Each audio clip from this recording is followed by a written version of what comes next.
विश्वास रखिए कि सैकड़ों साल के लिए उस कष्ट से मुक्ति का मार्ग भी प्रशस्त हो। बरसात आने वाला है, ऐसे में मंत्री जी दिक्कत इस बात की पहले यहाँ बनाया जाता है। मंत्री जी अगर आज बारिश हो जाए तो बनारस 1 साल में चला जाएगा, आप 1 महीने के बाद। अभी आप देखिए निर्माण कार्य जब होते हैं उसमें समस्याएं आती हैं, लेकिन निर्माण कार्य इसके कारण से रोक देंगे तो काशी का विकास अवरुद्ध हो जाएगा। हमें विकास भी करना है, हमें आप सबको सुशासन भी देना है, आप सबको व्यवस्था भी देना है। धन्यवाद। और कोई इसका पूछने वाला नहीं। नहीं, सब दे देते हैं। सब चीज यहीं से 500 मीटर की दूरी पर बरना पुल पर मिट्टी पाट करके पौधे लगा दिए गए और जो दोनों तरफ मिट्टी थी वहां पर जो है जिराफ लगा दिया गया। मतलब आपका सवाल मैं समझ गया। कोई भी ऐसी चीजें हैं उसको देखेंगे। वाराणसी का विकास मॉडल हो रही है मंत्री जी, देश में मॉडल है। और आप कोई चीज है तो मुझे लिखित दे दीजिए, लेकिन सवाल का अगर जवाब चाहिए तो मैं जवाब दे दे रहा हूँ। मीडिया लिखित देती घूमेगी। आप मेरा सवाल का जवाब तो नहीं कि इतना लंबा सवाल आप कर रहे हैं। अरे उनके सवाल का जवाब तो दे दो यार। हमारा की योजनाओं में रहा है माननीय मंत्री जी। हाँ, आप जो बात कर रहे हैं उसी वरुणा कॉरिडोर की बात कर रहे हैं। मैं आपको एक जवाब आप मेरी ओर से इतना ही ले लीजिए। वाराणसी हमारे लिए विकास का मॉडल है और इस मॉडल को पूरे देश में अपनाया जा रहा है। कहीं कोई लीकेज करेगा, मैंने पहले ही कहा है, कोई गड़बड़ी करेगा तो उसको जांचेंगे, उसके दोषी जो होंगे उनके खिलाफ कार्रवाई करेंगे। माननीय मंत्री जी उसी मॉडल को बताया जा रहा है। तो बता दिया आपने, मैं सुन लिया, मैंने बता। कांग्रेस का कोई भविष्य नहीं है। बयानबाजी में वीरता उनके नेता राहुल गांधी जी को भी हासिल है और यहाँ जो कांग्रेस के कुछ समय के लिए अध्यक्ष बने हुए हैं वो अभी बयान वीरता में उनका कोई जवाब नहीं।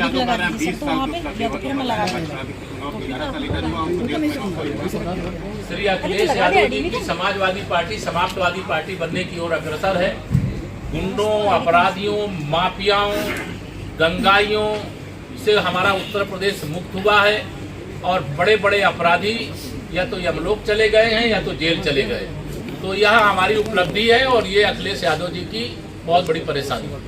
सर कांग्रेस कह रही है, कांग्रेस के प्रदेश अध्यक्ष अजय राय कह रहे हैं कि ऑपरेशन सिंदूर सदन में उठना चाहिए, बात फिर से उठना, चर्चा होना चाहिए। श्री अजय राय जी से कह देना कि वो सदन में आवे, जब अभी सदन आने वाला है मानसून सत्र और नहीं जा नहीं सकते वो तो किसी सदन के सदस्य वहाँ न लोकसभा में है न राज्यसभा में है। अपने नेता श्री राहुल गांधी जी को बता देंगे पूरी तैयारी करके रखें। भारत सरकार पूरी तरह से हर सवाल का जवाब देने के लिए तैयार है और पाकिस्तान के प्रवक्ता उनके नेता श्री राहुल गांधी जी, उनके अध्यक्ष श्री मल्लिकार्जुन खड़गे जी बने हुए हैं और जो दिन भर पाकिस्तान चालीसा पढ़ते हैं, पाकिस्तान सरकार की तरह बयान देते हैं, पाकिस्तान का जो सेना अध्यक्ष मौलाना मुनीर है उसकी भाषा बोलते हैं, वो भाषा बोलना बंद करें और माननीय नरेंद्र मोदी जी के नेतृत्व में जो देश की प्रगति है उसमें जो पाकिस्तान का और चीन का चश्मा लगा के देखते हैं उसको उतार करके बाहर करें और भारत का चश्मा लगाएं तो उनको सब दिखाई देगा। धन्यवाद। लेकिन अब राहुल गांधी, यह तो कांग्रेस की अंदरूनी समस्या, मैंने कहा वो आईसीयू में पड़ी है, वेंटिलेटर पे जाने वाली। भाजपा सरकार के 11 साल सुशासन के पूरे हुए। बीबीसी ने एक रिपोर्ट जारी किया और अखिलेश यादव ने उस पर लेकर सरकार को घेरा कि महाकुंभ जो इनकी उपलब्धि थी 37 मौतें हुई थी जबकि 82 मौत हुई थी। उसमें से 26 लोगों को 5-5 लाख देखिए, महाकुंभ प्रयागराज का महाकुंभ ऐतिहासिक है। 66 करोड़ से अधिक लोगों ने उसमें डुबकी लगाई है। ये एक दुखद दुर्घटना है, उसका हम लोगों को खेद है और उसमें जिन परिवारों ने अपनों को खोया है उसके लिए माननीय प्रधानमंत्री जी ने भी, माननीय मुख्यमंत्री जी ने भी दुख जाहिर किया है और उन परिवारों के प्रति हमारी सदा संवेदना है। हमारी सरकार का निरंतर प्रयास रहता है कि कोई भी तीर्थयात्री किसी भी तीर्थ स्थल पे आए तो सकुशल आए और सकुशल जाए। अगर आंकड़ों को लेकर के सवाल उठा गए क्योंकि बीबीसी ने रिपोर्ट पेश की है कि 82 लोगों की मृत्यु हुई थी। देखिए, इस सवाल का जवाब मुझे लगता है कि किसी आप कोई समाचार चला दे मैं उसका जवाब दूँ, वो नहीं है।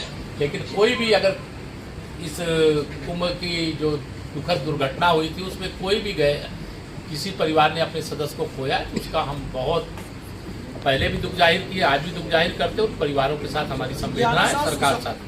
11 साल सुशासन के पूरे हुए। प्रधानमंत्री के संसदीय क्षेत्र में स्नेहा कुशवाहा जो आपके समाज से आती हैं उनका हत्या कर दिया गया, बलात्कार किया गया, लेकिन न्याय नहीं मिला। प्रधानमंत्री की रैली में जाकर उनकी मां ने लगातार मदद मांगी, लेकिन इस मामले में जो कोई मामला होगा, आज मैं 11 साल की उपलब्धियों पर आपसे बात कर रहा हूँ। अपराध कोई भी करेगा, वो किसी जाति का हो, अगड़ा हो, पिछड़ा हो, दलित हो कि हम जातिवाद की राजनीति नहीं करते हैं, लेकिन अपराध अगर कोई करेगा, किसी की कोई हत्या करेगा, किसी का अपहरण करेगा, किसी के साथ छिनैती फिरौती लूट करेगा, तो कानून उसके खिलाफ कठोरता से निकलेगा। हो गया है, ये सच्चा राम राज्य है, सच्चा मोदी राज्य है, सच्चा सुशासन है, सच्चा विकास है।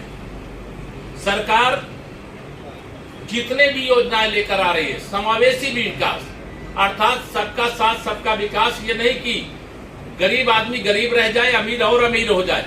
गरीब भी देश के विकास की मुख्य धारा का हिस्सा बने और अमीर और अपने उद्योग लगावे और आगे बढ़े और देश को आर्थिक रूप से समृद्ध बनावे, देश की अर्थव्यवस्था को दुनिया में नंबर 1 बनावे।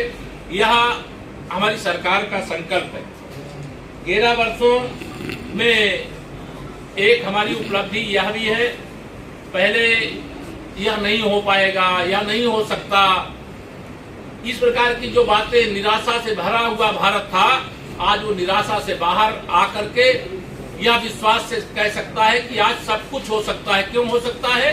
क्योंकि माननीय नरेंद्र मोदी जी के नेतृत्व की सरकार है और मोदी जी भरोसा देने का काम करते हैं, देश को विश्वास दिलाने का काम करते हैं। देश का युवा हो, किसान हो, महिलाएं हो, गरीब हो, सभी के जीवन में खुशहाली लाने के लिए अनेक प्रकार के प्रयास हुए हैं। मैं यहाँ आप सब लोग, चूंकि यहाँ आज 11 वर्ष की प्रधानमंत्री भीमराव अंबेडकर जी का संविधान होता है, तो यह हमारी उपलब्धि है।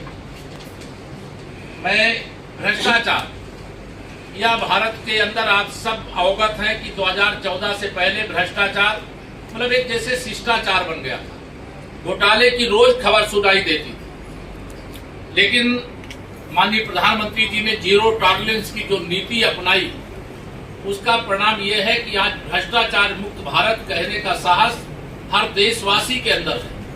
और गरीब कल्याण के लिए, जो मैंने शुरू जहां से मैंने बात किया, गरीब कल्याण के लिए इतनी योजनाओं का जो अंबार है, इतनी योजनाओं की भरमार है, उस योजना के पीछे भ्रष्टाचार मुक्त भारत के लिए उठाए गए कदम के परिणाम स्वरूप आज गरीबों को वह सभी जरूरी सुविधाएं मिल रही जिसका उनको अधिकार था, जो उन्हें पहले मिलना चाहिए था, लेकिन भ्रष्टाचार के कारण वह उनको नहीं मिल पा रहा था।